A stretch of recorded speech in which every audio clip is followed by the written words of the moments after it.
Bismillahirrahmanirrahim. Assalamualaikum warahmatullahi wabarakatuh. Perkenalkan, nama saya Hesti, Prodi PAUD Pendidikan Islam Anak Usia Dini semester 5.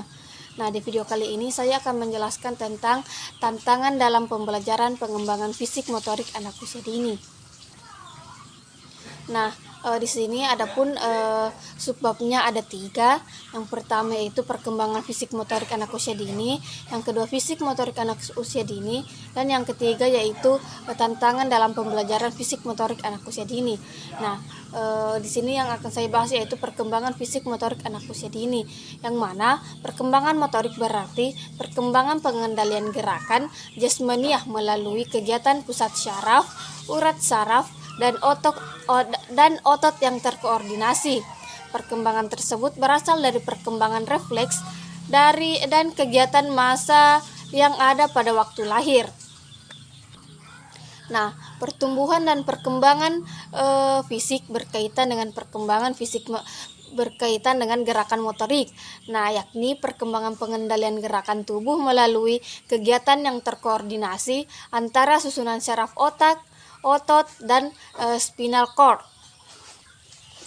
Nah, gerakan motorik adalah suatu istilah yang digunakan untuk menggambarkan perilaku gerakan yang dilakukan oleh tubuh manusia.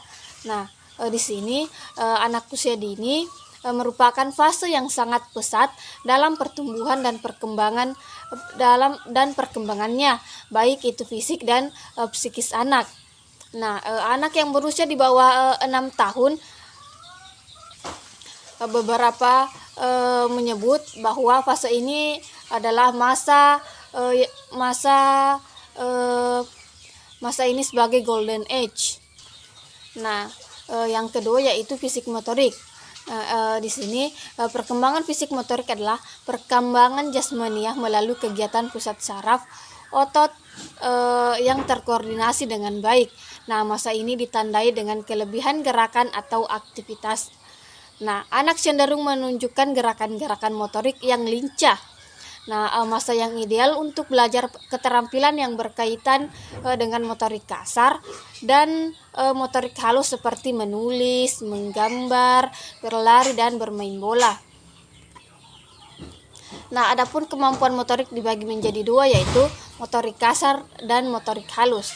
Nah, mungkin itulah yang sempat saya sampaikan. Materi selanjutnya akan dilanjutkan oleh rekan saya yaitu saudari Adriani. Terima kasih. Bismillahirrahmanirrahim. Assalamualaikum warahmatullahi wabarakatuh. Terima kasih atas kesempatannya. Perkenalkan, nama saya Adriani, Prodi PAUD 1. Di sini saya akan memaparkan materi kedua tentang tantangan dalam pembelajaran fisik motorik anak usia dini.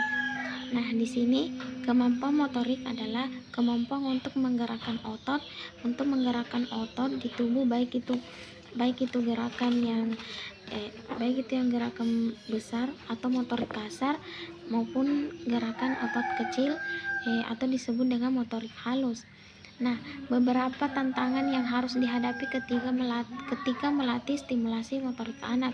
Yang pertama, ruang terbuka yang sedikit. Ruang terbuka yang sedikit di sini maksudnya melatih stimulasi motorik anak perlu dilakukan di luar ruangan kita, bukan hanya di dalam ruangan. Nah, di sini kita bisa mengajak anak-anak untuk bermain sesuai yang ada di stimulasi yang ada di luar kayak misalnya di luar rumah. Misalnya di sini penting terutama untuk mengenalkan anak tentang lingkungan dan sebagai adaptasi daya tahan tubuh anak. Kemudian di sini yang kedua, terlalu protektif. Setiap orang tua rasanya wajar untuk mengkhawatirkan kondisi anaknya. Namun beberapa kasus ada orang tua